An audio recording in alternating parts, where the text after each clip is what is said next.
Ujú. O sea que sus descendientes se dedicaron ya a otras cosas, ¿no? Sí, a temas comerciales, Ujú.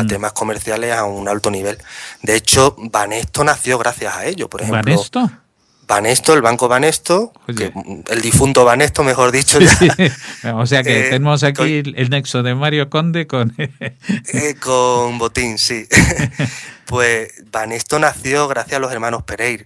La Unión y el Fénix, esta compañía de seguros tan famosos, también la Sí, crearon ellos. vaya, Eh, vaya. Es decir, Pero que esta gente, cuando se establecen en Francia y ya se asientan allí, sí. ¿siguen identificándose como judíos, como Jacob, o van Sí, sí, perdiendo? sí, sí. ¿Sí? De hecho, sí, por supuesto, además con mucho orgullo. Siempre me imagino que eso influiría también, toda la persecución que había tenido en su infancia en la zona de aquí de Extremadura y en la zona del norte de Portugal, me imagino que le influiría también, porque de hecho fue llegar a París y bueno, el cementerio judío que está allí, creo que se llama la Vis Montmartre, creo que se llama, Montmartre, sí. o Montmartre, pues creo que es de la comunidad judía parisina y lo fundó él, ¿eh?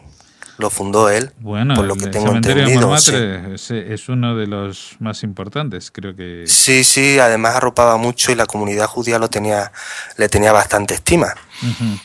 Mm. Bueno, la verdad que es un personaje eh, que tiene tantas historias que lo que resulta extraño es que no sea más conocido, ¿no?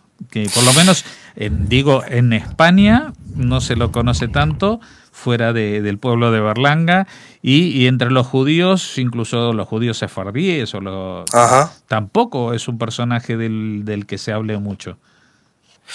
Es cierto, y la verdad que es que incluso en el propio Berlanga, ya no hablo solo de Berlanga, que es un pueblo pequeño, sino en Extremadura, sí que es cierto que tiene calles en Badajoz, en Burdeos tiene calles, en Lisboa tiene la famosa Casa Pía de Lisboa que se llama Instituto Jacobo Rodríguez Pereira, era un centro que se creó en el siglo XIX para la educación de niños sordos. Se han emitido monedas también en Portugal En su con la figie. efigie de Jacobo Rodríguez Pereira, en la época de los escudos y demás. Ujú. En el año 81 se emitieron monedas con la efigie de Jacobo Rodríguez Pereira. Pero es verdad que en España, no sé si por eso de que nadie es profeta en su tierra, pero es verdad que es el gran desconocido. Y la verdad que es una pena. Yo creo, insisto mucho en lo mismo, en que el no haber divulgado su método, porque es que además obligaba a sus alumnos a no decir nada bajo juramento, del método que aplicaba con ellos. Lo guardaba con un celo y con una historia, y que jamás lo puso públicamente, de hecho. Solamente, ya le digo, en el tema este de las academias de las ciencias de París, pero bueno, esto es Sí, por así en decirlo, círculos como científicos. perdón. En círculos científicos solamente. En círculos científicos, que es lo que hoy en día sería pues publicar algo en una revista científica, más o Sí, sí. menos, el equivalente a eso. Y sí que es cierto que yo creo que eso ha influido mucho. Porque el padre del lenguaje de los sordomudos en España, en casi todos los lugares, se considera a Bonet, que era valenciano y que aportó mucho, desde luego, el alfabeto de Bonet, pero desde luego el que impulsó el lenguaje de sordomudos como se entiende hoy en día se le debe a Jacobo Rodríguez Pereira a nivel mundial, diría yo, ¿eh? Ujú. Sí, Bueno, nada más y nada menos. Tenemos sí, aquí a alguien que de Badajoz y como tú decías, gracias a la Inquisición que no lo dejaron tranquilo, pues tuvo que ingeniársela para, llegando a un país desconocido, exacto. hacer valer algo que nadie Que no había hubiera hecho. prosperado en España, desde luego, Seguramente que no. poniéndonos en aquella época, Y si en uno plena ilustración, si no no creo. era parte de la iglesia, no hubiera podido hacer absolutamente nada. Yo creo que no. Claro. Yo creo que no. De hecho, en Berlanga no se sabe el sitio donde nació. Se puede intuir, pero no lo sabemos con exactitud, que es una de las cosas que estamos intentando averiguar. Uh-huh. Oye, y Miguel, y Sí, en Berlanga se conoce el caso de otros judíos o criptojudíos, o tiene una tradición esto que se remonte que hubiera una judería en la Edad Media, o esto es un fenómeno posterior? Pues claro, a partir de esta historia, al saber todo esto, porque Berlanga es un pueblo que en realidad se formó después de la Reconquista, es decir, el siglo XV aproximadamente fueron las primeras ocupaciones.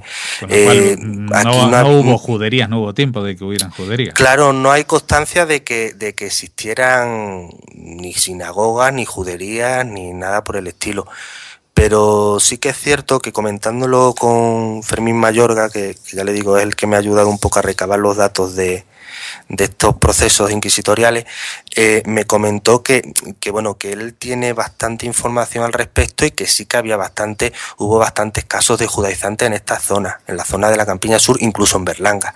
Pero lo que es estructurada una judería tal cual, no hay constancia histórica de que existiera. Claro. Más que nada por cuestión de tiempo y por lógica también. Sí, bueno, todo lo que es Extremadura pegada a la raya con Portugal, pues son zonas muy porosas de ida y de vuelta de cristianos conversos, cristianos nuevos, de judíos, de criptojudíos, de gente que está intentando, bueno, cuando los echan en 1492 dicen, bueno, vamos a Portugal y cuando se les pase el cabreo volvemos.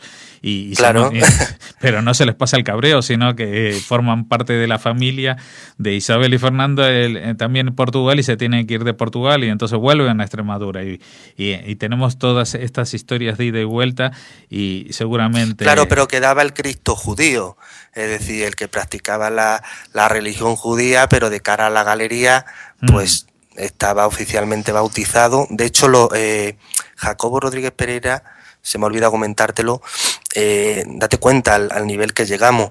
Los padres se llamaban Abraham y Abigail y le hicieron adoptar nombres castellanos o cristianos o como se quiera llamar, claro. Y les pusieron los nombres de Juan y Leonor. Y a él le hicieron cambiar el nombre por el de Francisco Antonio. ¿Jacobo cómo se llama? ¿Francisco Antonio?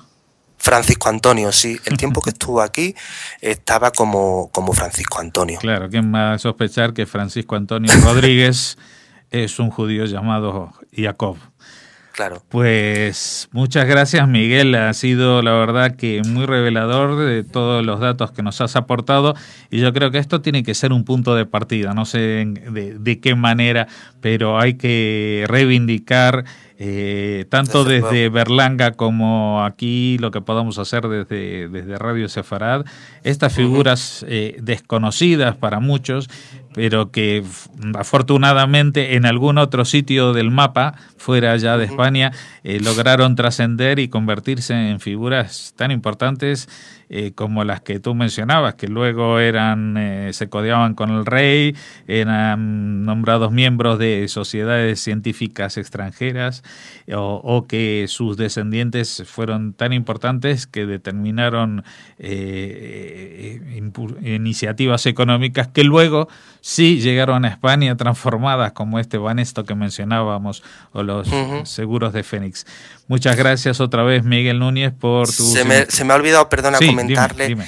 Que el tema de la enciclopedia de Alembert y Diderot, sí, que bueno, fueron los creadores de la enciclopedia, para tener una idea de la relevancia que tenía el pedagogo de sordomudos Jacobo Rodríguez Pereira, era que simplemente al buscar la palabra mudo se hacía referencia explícita y clara al autor, a Jacobo Rodríguez Pereira. Es decir, estaba delimitada esa palabra vinculada inexorablemente con Jacobo Rodríguez Pereira. O sea que en el siglo XVIII, en el centro intelectual del mundo, que entonces estaba en París, y en los enciclopedistas, pues lo que se refería a este tipo de discapacidades como los sordomudos, pues la máxima autoridad, la máxima referencia era este español. Como poner hoy en Google sordomudo y que apareciera esa palabra, que apareciera él, ¿no? Sí. Y eso pues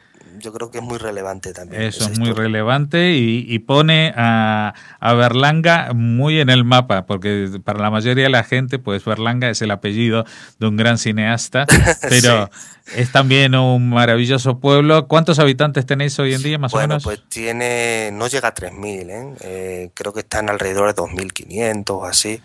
¿Y están sobre qué carretera? Digamos que alguien que pase cerca, bueno, ¿de dónde? Sí, está bien comunicada. Está la carretera nacional de Badajoz a Granada, está más o menos a unos 130 kilómetros, tanto de Córdoba como de Badajoz, y de Sevilla tampoco está muy lejos, se comunica en 1 hora y cuarto, hora y media, estás en Sevilla, unos 120 kilómetros o así. Pues no está mal comunicada, pero claro, tampoco está excesivamente cerca de grandes núcleos urbanos. Pues ya saben, si quieren buscar una nueva alternativa, una nueva vía del judaísmo en España, exacto, pero desconocida, ser los primeros que trazan las huellas, pues pásense también por Berlanga, que seguramente se emocionarán de ver. Además tiene un parque natural muy bonito, que no deja indiferente a nadie de lo que los visita, y de hecho ahí una de las actividades que está prevista para el tercer centenario de Jacobo Rodríguez Pereira, hay la idea de hacer una convención nacional de personas sordomudas en ese parque natural, precisamente un poco en homenaje a Jacobo Rodríguez Pereira, que lo que pudo no haber sido, pero que al final fue, por fortuna. Muchas gracias, Miguel, por habernos atendido. Muchas gracias a ti. Un saludo.